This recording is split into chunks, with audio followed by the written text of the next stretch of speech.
UP में पांचवें चरण के बाद अब बारी पूर्वांचल की है। पूर्वांचल यानी उत्तर प्रदेश का वो इलाका जहां सीएम योगी का गढ़ गोरखपुर है तो पीएम मोदी का संसदीय क्षेत्र वाराणसी।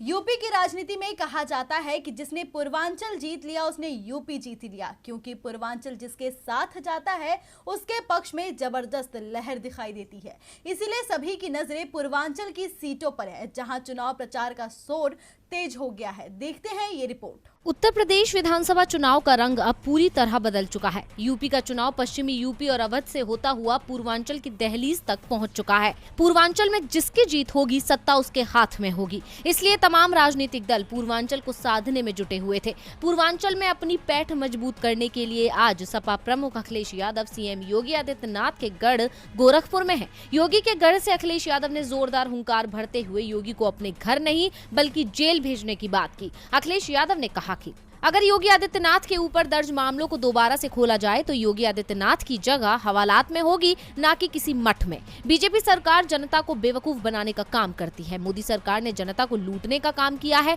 केंद्र की मोदी सरकार ने नोटबंदी के समय कहा था कि नोटबंदी से लोगों को आर्थिक मजबूती मिलेगी, लेकिन नोटबंदी से क्या फायदा हुआ, आज तक ये सरकार बता नहीं पाई। तो जहां ये कह रहे हैं कि बीजेपी ने जनता को लूटा है, तो वहीं पीएम मोदी ने अखिलेश पर कबीरदास के दोहे से तंज कसा है। मोदी ने कहा कि घोर परिवारवादियों का एक ही मंत्र है, पैसा परिवार की तिजोरी में, कानून जेब में और जनता उनके पैरों में। ये उत्तर प्रदेश और देश को ताकतवर नहीं होने देंगे। कबीर ने परिवार वालों के लिए कहा था कि दुर्बल को न सताइए, जाकी मोटी हाय, और गरीब की इसी हाय ने 2014 में इन्हें झटक दिया, 2017 में पटक दिया और 2019 में साफ कर दिया, और अब 2022 में तो इन्हें अपनी ही सीट बचाने के लाले पड़ गए हैं। पीएम मोदी ने तो 2017 की तरह ही इस बार फिर अखिलेश यादव को हराने का दावा किया है, तो केंद्रीय गृह मंत्री अमित शाह भी सपा और बसपा का सूपड़ा साफ करने की बात कह रहे हैं।